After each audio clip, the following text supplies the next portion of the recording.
Good afternoon, everyone. This is Holly Duke. I'm the Director of Leadership and Engagement for the Ron Brown Scholar Program and Director of the Ron Brown Leaders Network. Thanks for tuning in today for this presentation on the Recession-Proof Career Plan. I'm really excited. We've got some experts from the University of Maryland, College Park, who are going to talk to us about recession and give us the basics of what a recession is. And then we're going to kind of go into a dialogue on tips that you can do to bolster your career in hopes of withstanding a recession or anything unexpected that that may come your way.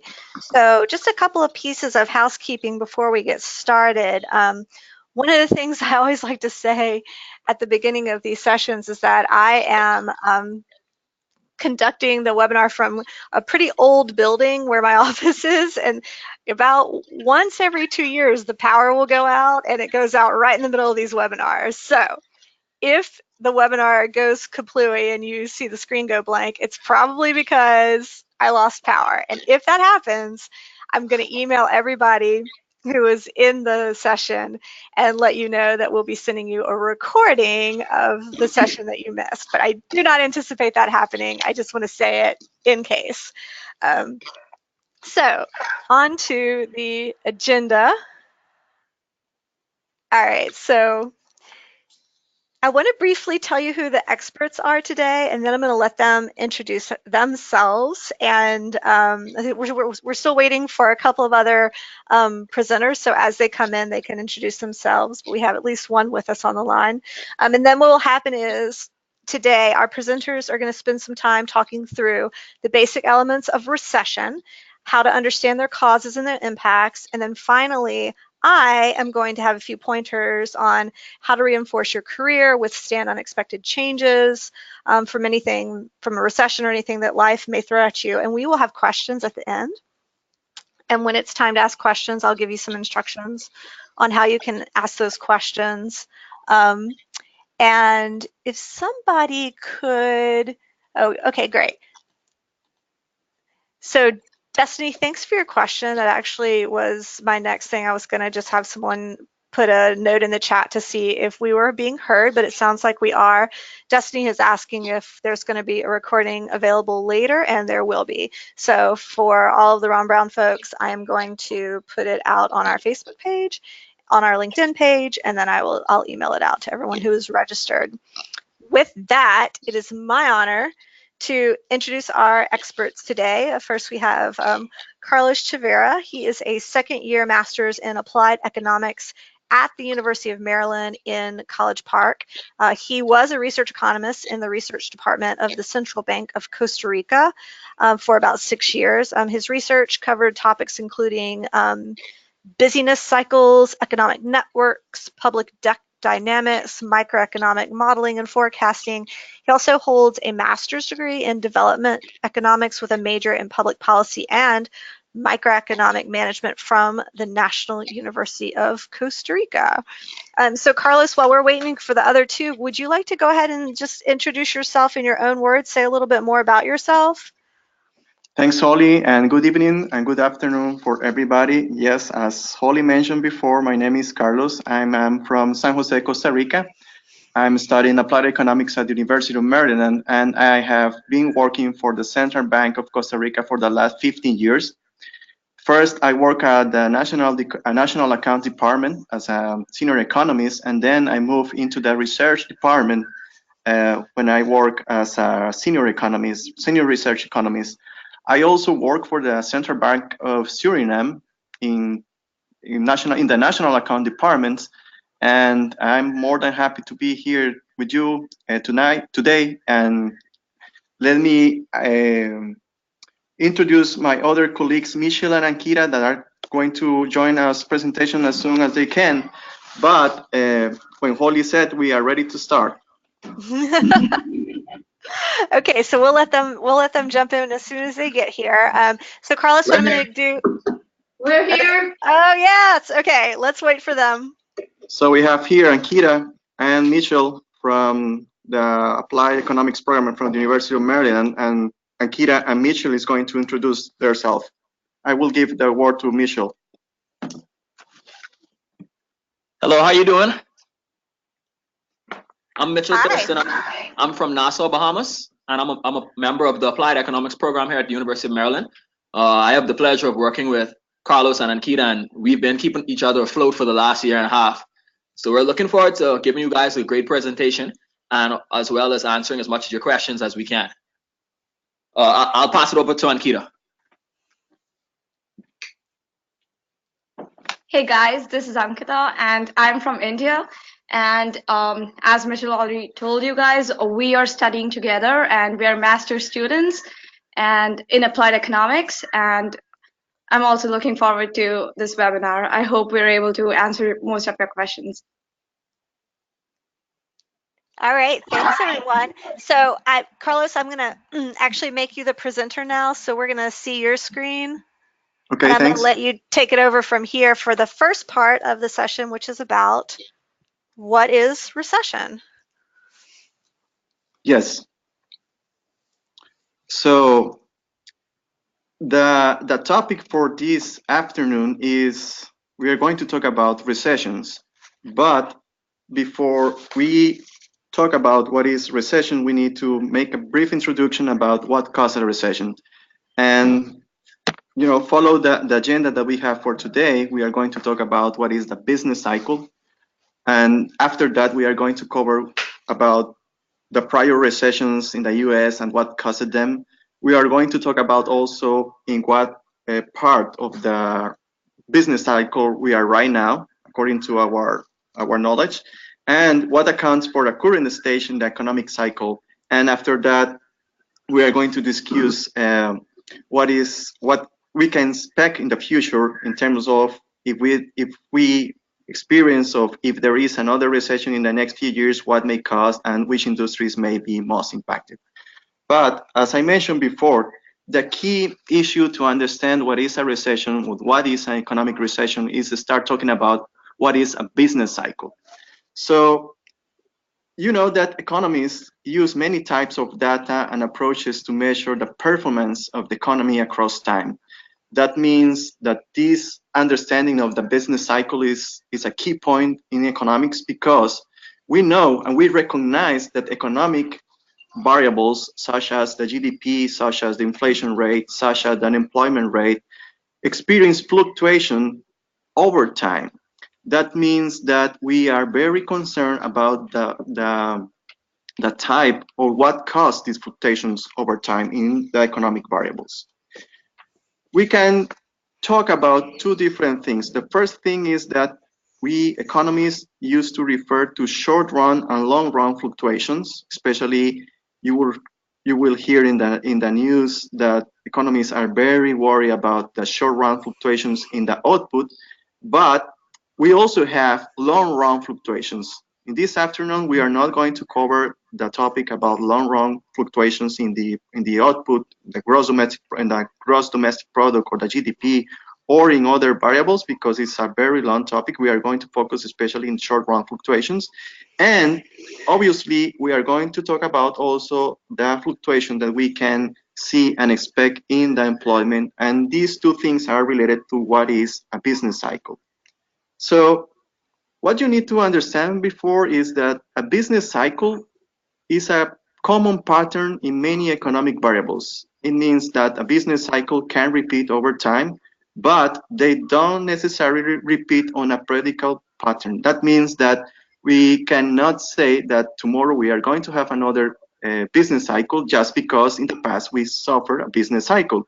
But we know that sometime in the future we are going to experience one. That's the key point. The second point that we need to understand, because you will see later that it is very important, is that the duration in terms of months, of quarters, of the business cycle, may vary from one to another. When we are talking about short-run fluctuations, we are saying that the length of a cycle could go from 20 to 24 months or can run into a short period like 12 months. You will see this explanation before in upcoming slides, and you will understand better this definition.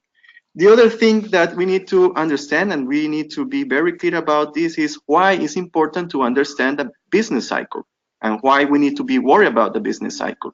Well, it is important because if we want to design effective economic policy in terms of protect employment, in terms of minimize the effect of the output fluctuations, in terms of minimize the inflation um, effects, we need to design monetary policy and fiscal policy to try to minimize, not to avoid, the business cycle. So after that introduction or brief introduction of what we are going to talk about, we can define from an economic perspective what is the business cycle. There are many definitions. You will go into the textbook and you can go to the web and you will find a lot of definitions, but they share a common concept. And this, probably the most easy to understand, comes from this very recognized economist, Gregory Mankiw. And he basically said that the business cycle is the economic-wide fluctuations in output, incomes, and employment. It doesn't mean that we only care about these three variables. It means that this is the variables that we need to be more worried about, and we need to take a look closer to these variables. But if you take a look to the 1946 definition from Burns and Mitchell, and if you compare that definition with the definition of a business cycle from the OCDE, you will see that is, in a sense, is the same thing, is talking about fluctuations. So let's move to another concept that is very important. We are here in this afternoon to talk about recessions.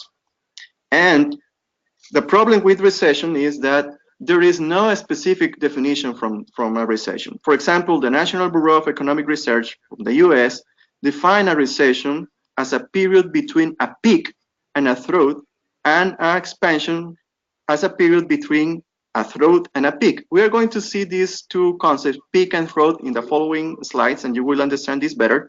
But the point is that there is no official definition for a recession, but economists, central banks, international institutions, statistical bureau used to follow some rules to define a recession in terms of the fluctuations of the GDP, of the unemployment, on terms of the inflation rate. For example,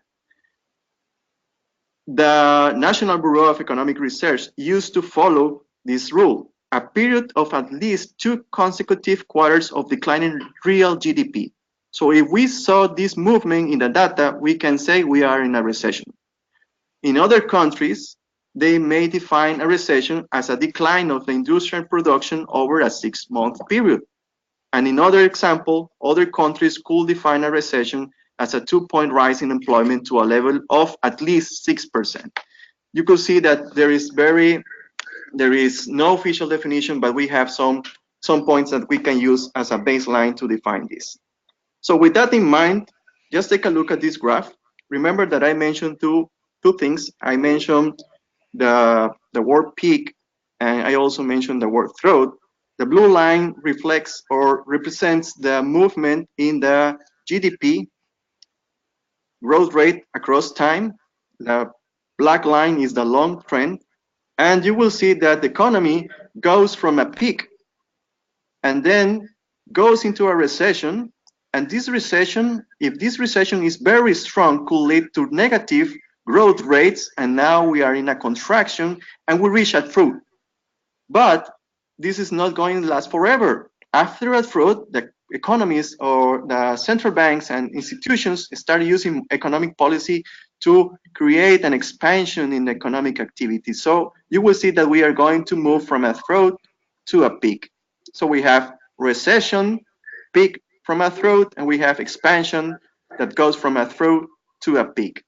Notice that this is a textbook graph. I made this, by hand, but it's clear to show, and it helps to show that from a peak to a peak, we have a complete business cycle, and you will see that over time, this pattern is going to repeat, but the length of this cycle is going to be totally different from the next cycle, okay?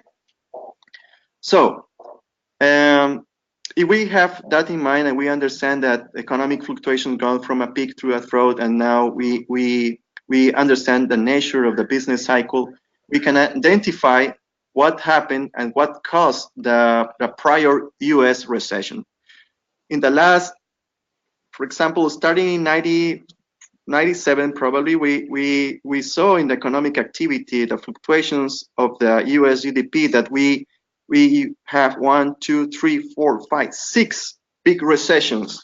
What I mean by big is not because of the length of the cycles, but of the recession. It was because of the effect of the recession. For example, 9 of the last 10 recessions were caused by oil prices crisis. For example, 1973, 1975, we have a oil prices shock, and probably the stock market crashed between 1973 and 1974. In 1980, we have a very particular recession, and we will see the graph later, because we have a strange behavior in the GDP growth between 1981 and 1983, when it looks like a W-sharp recession. That happened because the Federal Reserve increased the interest rate and impacted the oil growth to try to recover from the previous oil crisis at the end of the 70s. In 1981, we have another one caused by oil prices. In 1990, again, oil prices, debt accumulation, and growing consumer pessimism combined with a weakened economy leads to a recession. And the most recent, 2000, September 11, probably remember this, and the collapse of the speculative dot-com bubble in the financial market and a fall in the business outlook and investment.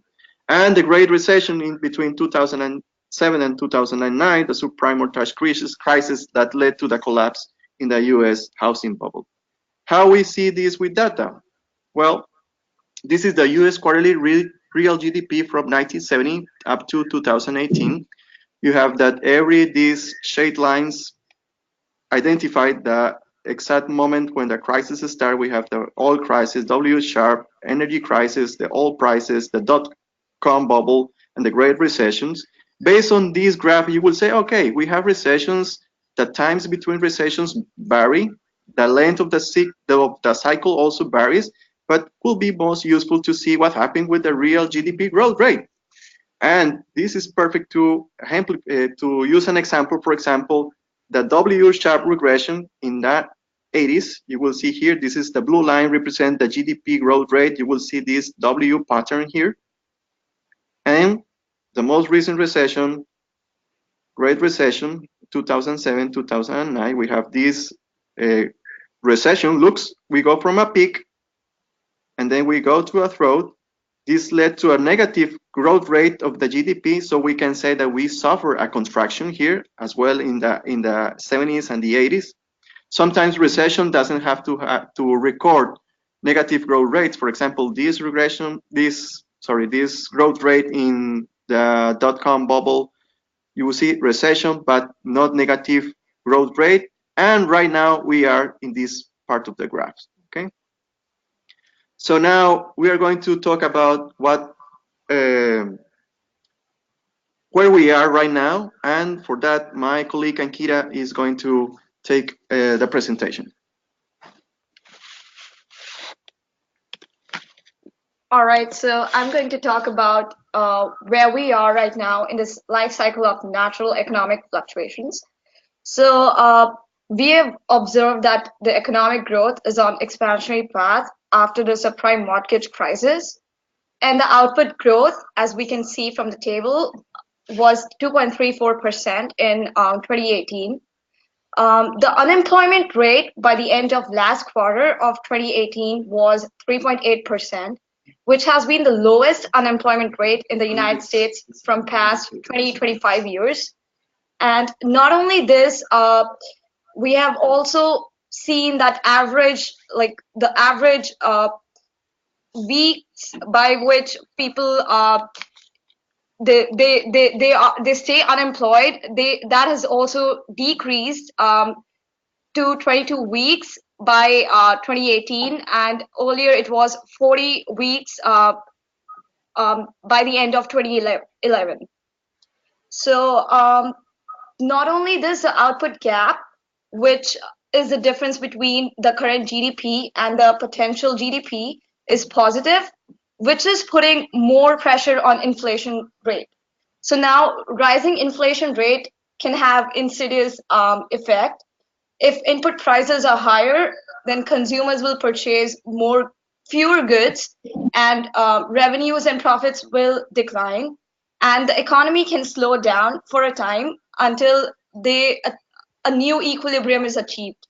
So the Fed can stimulate the economy with a contractionary monetary policy, which means they can increase Fed fund rates. But we need to figure out whether it is a good thing or not. It might be, but we cannot surely say that. And as Carlos described how business cycles work, the growth is predicted to slow down, as we can see in the table that in 2018, it was 2.34%, and then in coming years, it is kind of slowing down.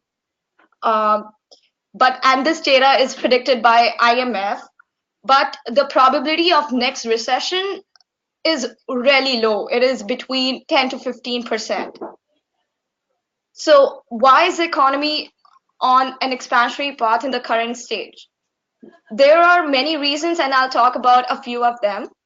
First, the tax bill, the Tax Cuts and Job Acts bill was passed in 2017, which focused on reducing tax rates for businesses and individuals, giving them more disposable income to spend. Now, 60% of economy is supported by private consumption in United States. And if people are given more disposable income, they are stimulated to spend more. Therefore, the consumer confidence is also increasing. Another reason is that the oil prices have been low. And remember, Carlos also talked about how most of the recessions were because of oil prices. So now when oil prices are low, again, the private consumption is stimulated. The stock market in 2018 was volatile, but it also hit several highs. So yeah, it shows a happy picture that, okay, yeah, the growth is going good. Another reason why the economy looks good is because of the manufacturing activities. They are growing faster than the general economy. And from this graph, we can see that by the end of third quarter in 2018, the manufacturing industry, the manufacturing new orders, they are higher than the GDP, which also means that we are looking at inflationary gap or positive output gap. So now my colleague Mitchell will take over from here. Hi again, guys. So I will be telling you, where are we?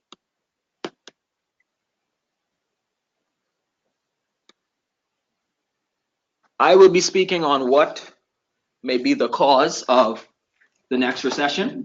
And as you may see, as we proceed, it's hard for us to say what exactly might be the cause of a recession. But what I'll start by saying is that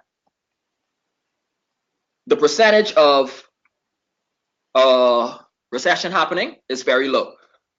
In the next 6 months, the 25 percentile is 10%.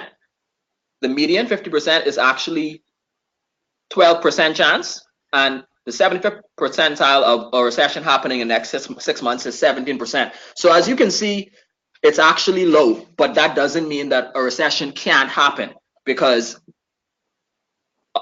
economics is something which things could change on the drop of a dime, but the percentage chance, the possibility is very low. So it's not something that we should be very concerned about. However, what I will note is that we've been in an expansionary path for a very long time, and we've been overdue for a recession for a very long time. To put it in context, when I was in you guys' shoes in undergrad, my professors always said to me that we are over the time for a recession. We're overdue for a recession. So it's actually something that's more imminent than anything. But as you'll see as we go further, it's something that we really can't we really can't see. But most experts will say that we're expecting a recession, but it's not something to be worried about right now, but it's imminent, if that makes sense. I know it's confusing, but that's the nature of economics. Now, what we look at to determine these factors, and what most experts and economists, senior economists, would look at, are leading indicators in the economy, whether it's the inflation indicators or GDP, or like Ankita said, she looks at the output gap. These are the things that we look at as economists to say, oh my God, we're heading along this path, or something coming up here, or we should keep our antennas up because this looks a certain type of way. So even though that may sound very arbitrary, it has to sound that way because there are so many moving pieces going on at once. Now, what also happens is, as time goes on, and the forecast, and you look deeper into the forecast, as you get closer to a certain date, naturally you'll be able to tell how accurate that forecast actually is. But that's in anything, even if it's something as simple as weather. So that's why I said a bit earlier, the chance of a recession happening in the next 6 months is X percentile, but it doesn't mean that it can't happen within that time. So in addition to the indicators that I already mentioned, the yield curve is also a very strong indicator, and one of the leading indicators that most economists watch as recessions become imminent. Moving further, we'll talk about what are some potential risks in the U.S. economy. Now, I'll let you guys think about it for a minute, but we have so many things going on now, so many things that may be in the media or on in a lot of financial news. Some of you may have already guessed. A potential risk that has been more an exciting topic has been cryptocurrencies, which is the Bitcoin. And as you know, last year Bitcoin hit a high, I think it was near like $18,000 a coin. So you would then wonder, why is that the case? That could be because it could possibly be a bubble, which is similar to the housing bubble in 2008, which would mean that it's overvalued and that it's being heavily speculated on, which is kind of like a farce. So, but when that bubble pops, that value goes tremendously down. As you would see now, Bitcoin isn't anywhere near its high. So that could have potentially be a bubble that could have potentially led into a recession. But what we'll say there is we dodged the bullet. Moving a bit further, naturally the global economy, what's going on in the world, and various other commodities. As you know now, oil prices are low, but oil prices tend to fluctuate, and if it goes to a high point, it could actually become a leading factor of what could lead to a recession. And the weak growth in Europe is also another major factor, and another factor being that of Brexit, as you would also be aware of, and it's a heavy political issue now in Europe. So that right there could lead to issues in the U.S. economy, because the U.S., as many of you know, is a heavy producer for a lot of other countries. If you have the European markets, specifically the UK is not purchasing as much goods from the US, that then could lead to a spiral that could slow down production in the economy. So that right there would lead to some people being laid off and some people being fired, losing incomes, which would slow down the economy because they won't be able to consume goods, which would not be able to pay for services, and the loop continues, and the economy then slows down and potentially goes into negative growth, which naturally, like my colleague Carlos said, leads to a recession. Something else that could lead to an imminent recession is the trade war between the US now and China. as we've seen from last year, it's been picking up tremendously. You would have tariffs flying left and tariffs flying right from the US and China. A sector that has been heavily hit in the US has actually been the soybean industry, because China is the number 1 purchaser of US soybeans, which goes to feeding their livestock, being pigs.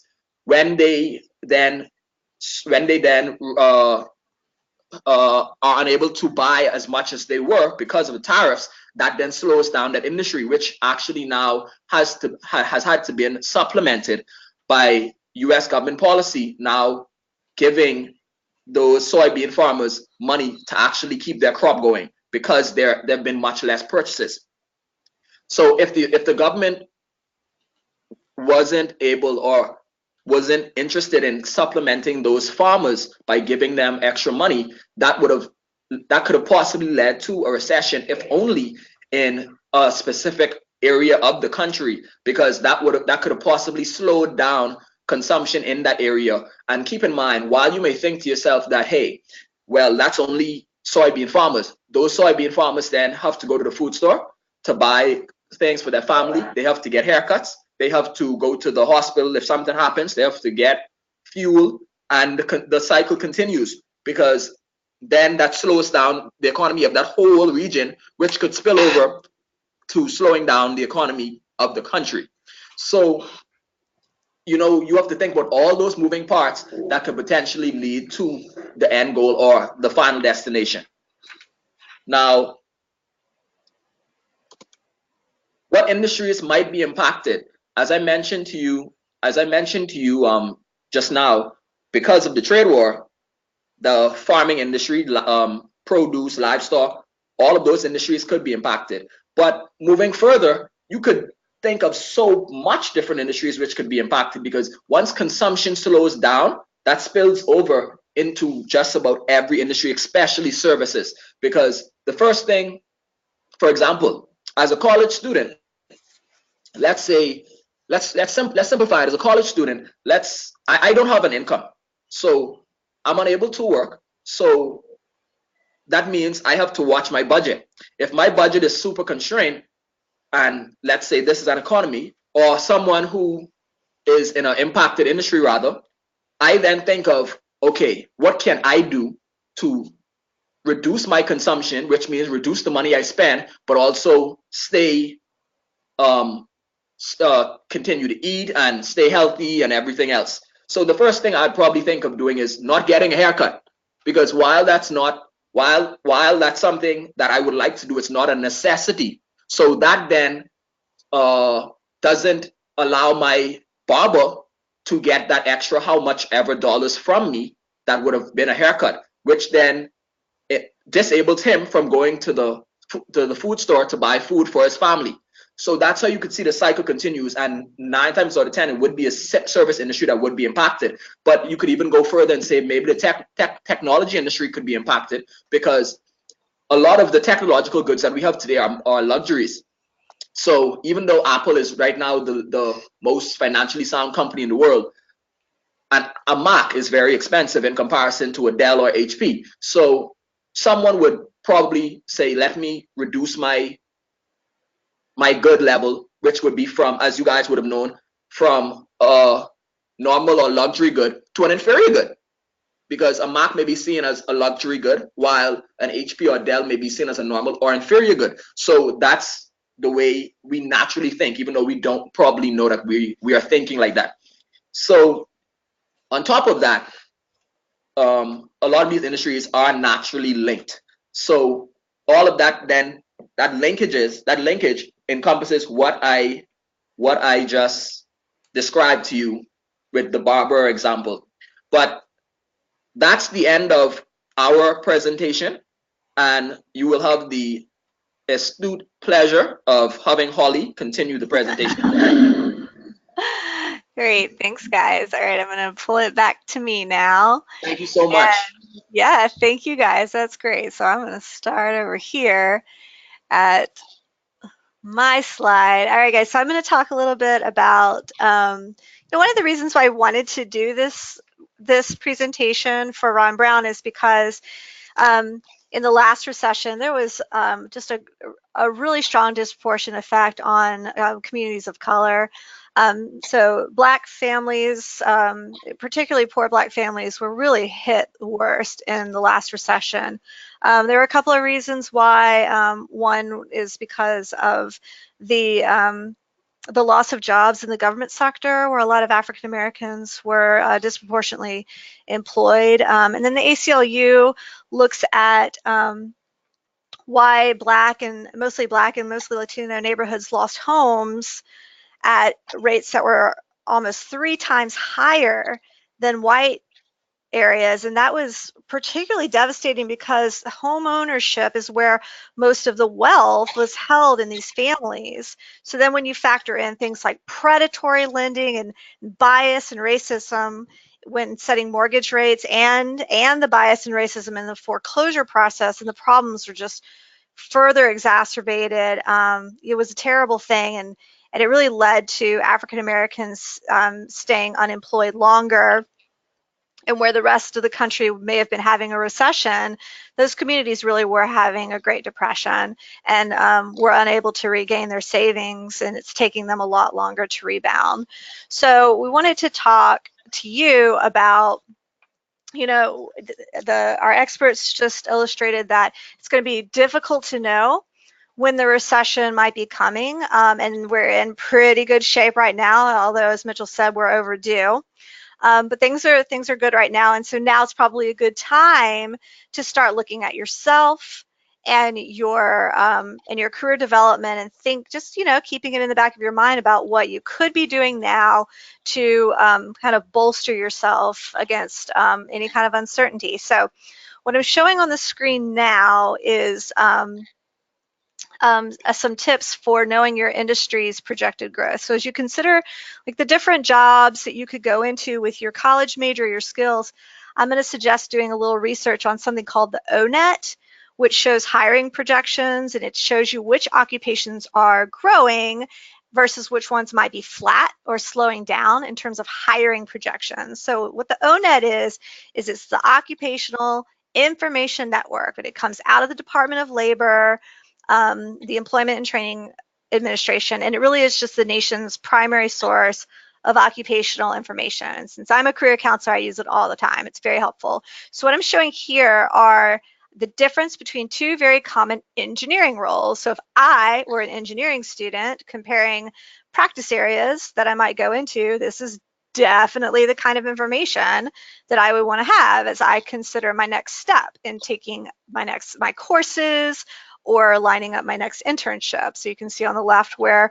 the nuclear engineering growth is anticipated to be much slower through 2026 than the civil engineering, which is growing faster than average. All right, so that's ONET. Let's talk a little bit more about keeping up with trends. Okay, so the other thing I want to encourage is to stay on top of the issues and the trends that are impacting the dollars and the business of your chosen career field. Now, I'm not worried too much about those of you who are going into banking or consulting, because you can always read the Wall Street Journal, and that information is prevalent. But for those who are going into fields that are maybe outside of traditional business, or even if you're going into healthcare or the arts, or like me, you're in nonprofit work, I still want to encourage you to stay abreast of factors that are influencing the business of your field. So these are two kind of things I would recommend. One is to find out who the business wonks are in your field. Somebody out there is really enthusiastic about what makes people grow wealth in your field, no matter what field you're in. And I would suggest find those people and follow them. So the examples I have here are in the field of theater. This guy named Ken Davenport, he's a theater producer and blogger.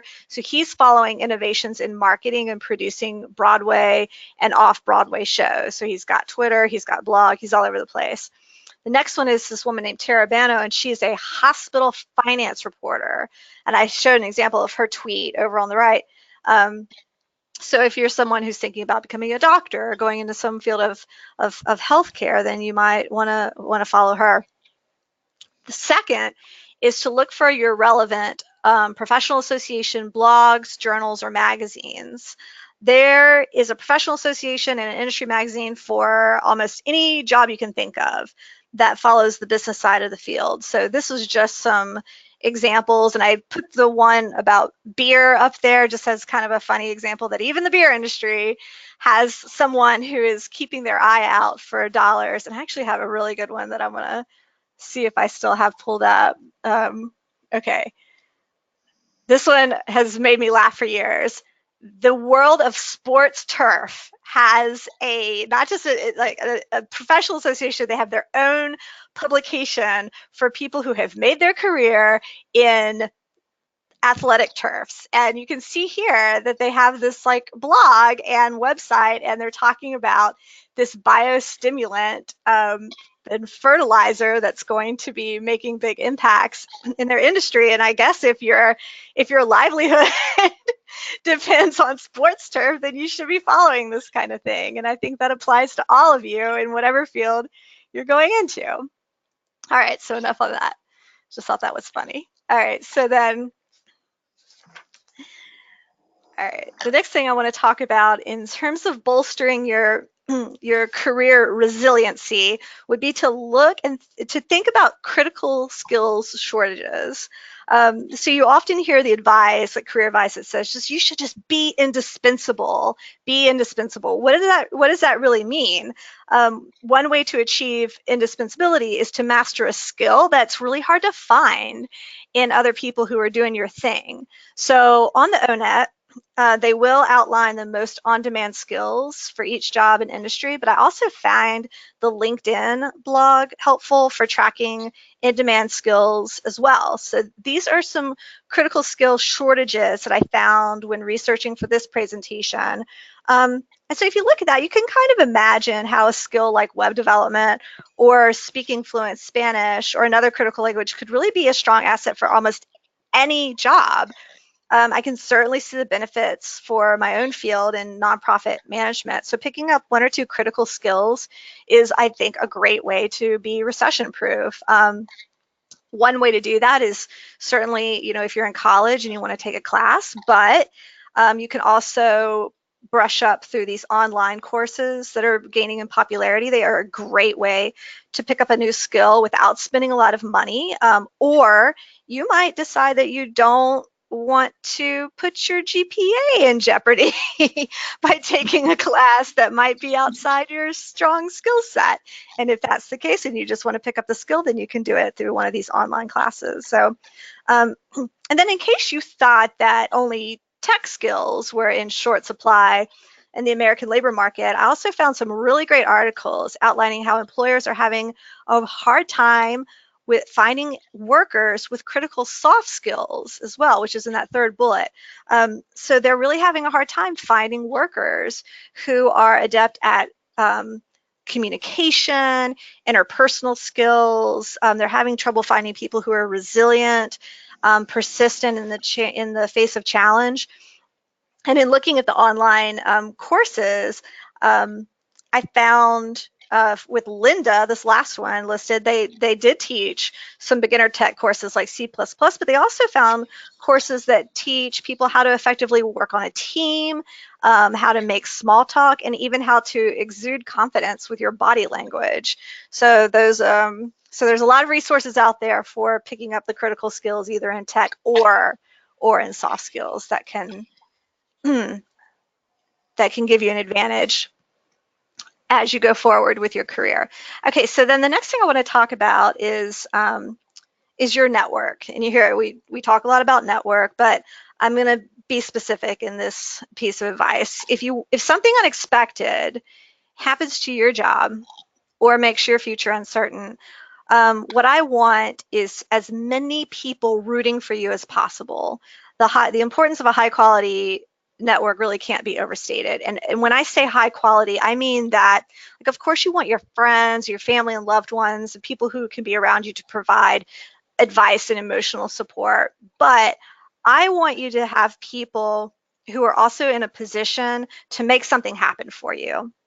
So that's why I want to talk about two types of people who can help guide your path forward. There's your mentors and sponsors, and it's important to know the difference and have both in your corner. So mentor, you've probably heard that phrase before. Anyone who guides you, gives you advice, supports you in achieving your goals. Mentors have mentees, right? And they can help you recognize your strengths and your areas of development and assist you in determining your goals. They can give you suggestions on how to expand your network. But a sponsor is a person who is in a position of influence, who believes in you and can help you and can expand your network for you. So mentors have mentees, but sponsors have proteges. So a sponsor would be like a senior level staff member who is willing to speak up for you, to talk to people on your behalf, advocate for you, and actively try to advance your career. A sponsor will recommend you for promotions and for other beneficial employment opportunities. Sponsors will give you their own network connections and make new connections on your behalf. So I think this is a really powerful addition to your network that is often overlooked. Now, how to find a sponsor, right? Because it sounds great, but how do you get one? So to find a sponsor, you want to identify leaders who are in a position to influence your career. Now, if you're in college, the best way to start is with your alumni network. You can start with career services. There's going to be an alumni database for all colleges. You can also ask professors. Now, there is a skill involved in, asking for that first meeting with people who are in a more executive position. So if you've never done that before, the Career Center will help you. I will help you. You can ask me. It's good to get help in crafting that good opening message and follow-up messages. You want to be really clear with your sponsors about what your dreams are and what you see as your potential. So the sponsors are going to be best able to help you once you know what you want, once your desires are clear. If you're still deciding, then that's when a mentor might help you kind of with your decisions and shaping who you are, what you want to be. But once you know and once you have a clear idea, then you have that sponsor who's ready to go to work for you. And then once you have the sponsor, you want to really cultivate the relationship. It's a two-way street. So if this is something that's happening at work, your sponsor is going to make you look good by accentuating your strengths to other people who are in positions of power and giving you opportunities. But in turn, you're gonna help your sponsor look good by really excelling at those projects. You're going to knock them out of the park. You're going to impress other members of the management team. And if this is not someone who is working with you, if you're still in college, you can find other ways to add value to this two-way relationship. But maybe you can offer a valuable service that they might need in their family, like talking to their kid who's a high schooler about getting into college, or looking for ways to elevate this person's success. You could, for example, set up a Google alert and congratulate him or her when you see that they've made the news with an achievement. So, like, for example, last year, my former boss, who I want to maintain as a sponsor, just in case, won an award at a university. And so I sent him a box of cookies and a note, just to let him know that I was thinking about him and I was real proud of him. So you want to make sure that your potential sponsor knows about your successes, keep people informed of your accomplishments. You want to have visible evidence to back up your accomplishments. If somebody gave you advice, you want to show them that you took the advice. Let them know. It shows that you were listening and that you were making good use of their advice and that you're resourceful. I am seeing the rise lately of like online portfolios and annual newsletters that are being sent out by college students and young professionals. And I think that when those are well done, they're actually a good tool. So I was going to show you one. This is Joel, and he is a Ron Brown captain who graduated a few years ago. He's heading off to med school, but he maintains this little portfolio, and he's got these newsletters, and I get the Joel newsletter because I'm on his team and I'm rooting for him. And then he archives his newsletters on his website, and they're great. And they tell me what he's up to, and they tell me where he's been traveling and what awards he's winning, and also what he hopes to do. So he's not tugging on my sleeve, he's not asking me for a favor, but I'm getting the information of what he's trying to do, and he's front of mind because he's putting himself out there. And so if I think of some way that I can help Joel, I'm going to help him. All right. So that's your sponsors. All right, so that's all I had. And in review, for my part, let me get back on my slide here. What did we talk about? We talked about follow your labor market trends nationally and in your specific field. If you look at your screen, I have a handout for you where I listed the ONET and some other resources that are good for you to follow. Know what drives your business and what may pose threats in the industries that interest you most by following those business wonks and by finding the magazines and associations that are associated with the business side of your field. Number 3, develop those critical skills that might be lacking in your field. And lastly, don't forget to cultivate a strong, high quality network and stay in touch with your contacts. And that is that for my piece. What's going to happen now is we're going to let folks ask questions. So if you're on the line and you have a question, look at your screen. There's 2 ways you can ask. You can ask a question of our economist, Carlos, Ankita, and Mitchell, or you can ask me a question. You can either type it in to the chat box and I will ask your question out loud. If you don't want me to say your name, you can just type the word private and I won't say who the question is coming from. Or if you want to ask your question out loud, you can hit the little hand icon on your screen and I'll take you off mute and you can ask your question out loud. And then finally, if you need to leave now and go to class or go to a meeting, you are not going to hurt our feelings. We're just going to stick around and answer these questions as long as people have them. So with that, have a great afternoon if you need to log off. But for those who have questions, the floor is open. Yeah, so while they're thinking, Carlos, Mitchell, and Ankita, did you have any reaction to my portion? I think we were impressed. Yeah, it's really I would informative. like to add that, especially for those people that are studying and they are worried about the future, no matter how strong is going to be the next recession, I think the most important thing in your life is keep working hard, try to be in the frontier of the knowledge of your careers, and try to be surrounded by people that can teach you the things that you need to learn in life, in work, and in your professional career. So if you are prepared and you work hard for your future, you definitely going to be in the job market, and you are going to be able to get a great job and develop a good career in the future. But you need to work hard. This is the message that I want to leave to today. Work hard, keep studying, don't stop reading, don't stop listening to people, the advice that people can give you, and if you work hard, I guarantee you are going to succeed in your careers. That's what I want to say, and your presentation, Holly, was perfect. Oh, thank you. If Ankita or Mitchell want to add something. Nothing much more than what Carlos said. He kind of hit most of my points. What I would have implored you guys on.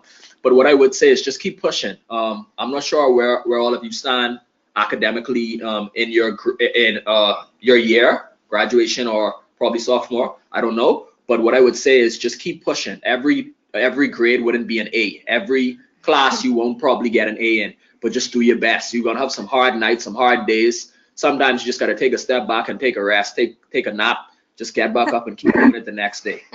Don't fall, don't stay down, just keep getting back up. And you're gonna have some late nights, you're gonna shed some tears, but it's gonna be worth it. Yeah, I love that. It's true. And I would say just keep on acquiring skills because as you start looking for jobs, you'll realize that, the skills you have are really important, and it's not just about the degree you are getting, it's also about the skills. So yeah. Great advice. Well, experts, I don't see any questions on the board, so I will say that if you had any secret questions, audience, that you did not want to ask out loud or in front of everyone, you can just send them to me privately. My information is on the handout. And it's 5 o'clock, so I'm going to go ahead and say goodbye and turn off the webinar. And presenters, I am going to say goodbye to you and thank you. You guys were terrific. I learned so much. And goodbye. I'm going to follow up with you in just a sec with an email. All right. Thank you. Thank you. Thank you so much. Thank you. Bye, everyone. Have a great night. Have a great day.